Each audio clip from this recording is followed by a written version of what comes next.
Good day, folks. Everything new under the sun. The culture and history of China is a very interesting thing. In the last number of videos, I've been looking at China and their eschatological viewpoints, their legends, and what they understand as the timeline of the return of a messianic figure. And I came across an interesting article. Let's just talk about the eschatology of China and what they believe in terms of cycles, end of the world, apocalypse, and then we'll take a look at this timeline of China, which is very, very interesting. I will point out though, you see at the beginning, the first Chinese dynasty there, Jia, occurred 2,000 years before Christ, or before the Christian era, if you want to use the woke term for that, or before the common era, I guess is even more woke term. But that's interesting, isn't it? What happened 2,000 years before Christ? That would be the flood of Noah. The flood of Noah was about 4,000 years ago. So just think about that. China as a nation, has their history going back to the flood of Noah. Isn't that interesting? At least in terms of the first dynasty. Okay, let's take a look at this. This is the Apocalypse Psyche, a look at Chinese eschatology and what they think of the end times. Let's take a look at a couple things here, and you'll see some striking resemblance to the Christian eschatology, and indeed the Islamic eschatology as well. Where they believe that the Messiah is coming and an Antichrist figure is coming in the last days. Well, apocalypse texts in China are similar to Revelation. So speaking of the biblical book of Revelation, the divine incantation scripture is one such Taoist text. It professes the return of a messianic figure, look at that, who will take the faithful and destroy the rest of society and create a new society based on Taoist teachings. Now, isn't there an interesting parallel to what the scriptures say about the return of the Lord, him taking the faithful with him and creating a new society, effectively the millennial reign of Christ, and removing the sinners, the wrath of God coming upon the earth to destroy the sinners and take them to an eternity without God. And here, Chinese apocalyptic texts say exactly the same thing, very much a parallel to Christian eschatology, Christian doctrine. It says, though the text talks of destruction of the world, it is symbolic, they say, the article writer says. The world will only be destroyed as it is for those who do not believe in the cause. This is somewhat at odds with the Christian belief. Well, it depends what they mean by world destroyed. The world is going to be destroyed, quote unquote, with fire, but the whole world in and of itself is never going to be destroyed because we're going to be here for the millennial reign of Christ. So the destruction of the world happens, yes, for the unbelievers, and they will be living apart from God, which the definition of being apart from God, apart from love, apart from grace is hell. That is the definition of hell. You don't want to go there because God is love, and God is all these things that we like, and beauty. God is beauty. And so you won't see any beauty or love or patience or kindness in hell. But it speaks of the destruction of the world. So yeah, for those who do not believe, they will go to that hell, that eternity apart from God. So I think it is very much like the Christian understanding, the Christian eschatology, and what the Bible describes. It's just a little bit twisted. And you'll find that the religions of the world do have general parallelism to the book and the Word of God as it relates to the history of the world and the future of the world, because they all knew the same truth back when Noah's family came through the flood. That truth came down orally, and it's been twisted by Satan, his minions, and people over time into Taoism, Buddhism, the Islamic faith, etc. It's been twisted and contorted through the years.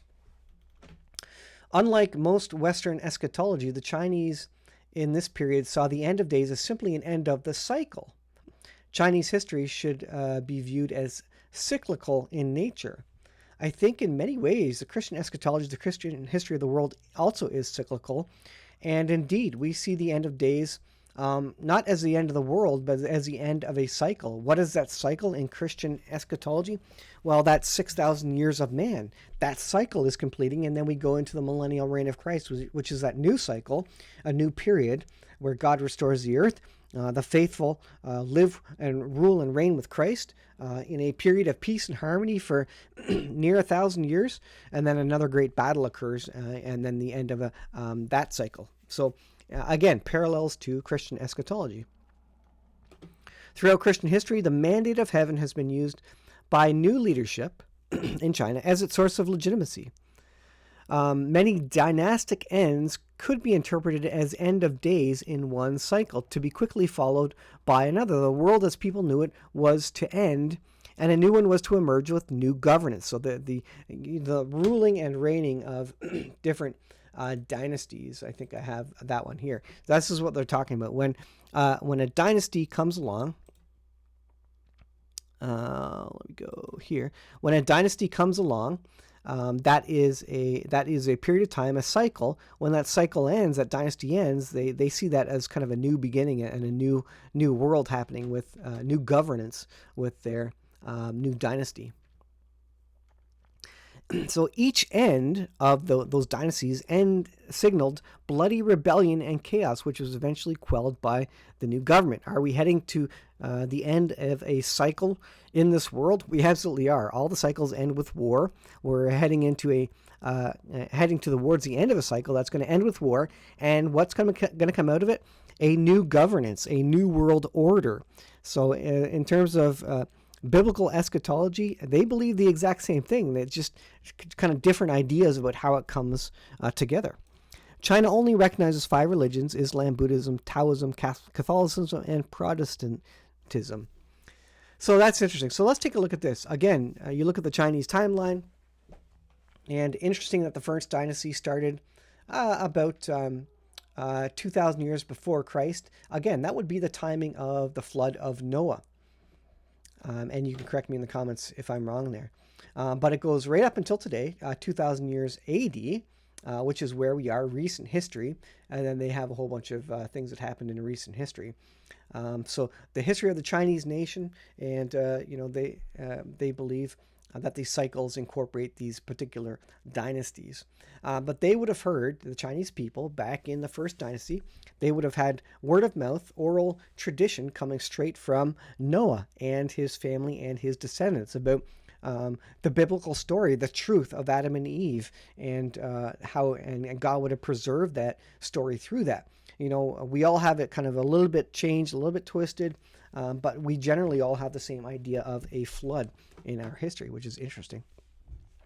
Another interesting thing I'll point out is that the Chinese have this idea of, where is it here? Here is a picture of the Chinese dynastic cycle. So this cycle, you can't read it, but it says, New dynasty. The new dynasty brings peace, rebuilds infrastructure, protects the people. And then generations pass, new dynasty becomes, I don't know what it says. It says ... The old dynasty raises taxes as the dynasty, as the government is falling, they raise taxes. Corruption starts coming into the government. Infrastructure decays. Does that sound like where we are right now? A mandate of heaven is lost. So when they come into effect, the new dynasty says, there's a new mandate of heaven, and that they're bringing heaven to earth. That's what they tell their people. Well, as the old dynasty and corruption increases and the society decays, they say it's the loss of heaven as a mandate. And then what comes at the end? Well, floods, earthquakes, poverty, war. What happened at the end of the first 2,000 years? Well, Noah's flood came, and so then we have the new dynasty. And then it goes in, and you look at the Tytler cycle of history.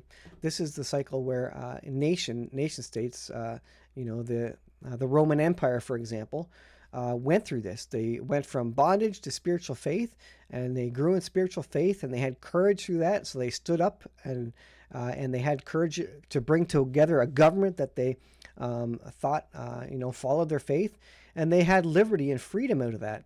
And then with liberty and freedom came abundance as they all worked together from that freedom. And then they became selfish. And then as they became more and more selfish, they became complacent. And then apathy came, and dependence on the government came. And then as dependence on the government came, everybody was dependent and reliant on the government. Then came bondage, because they were under bondage to the current government.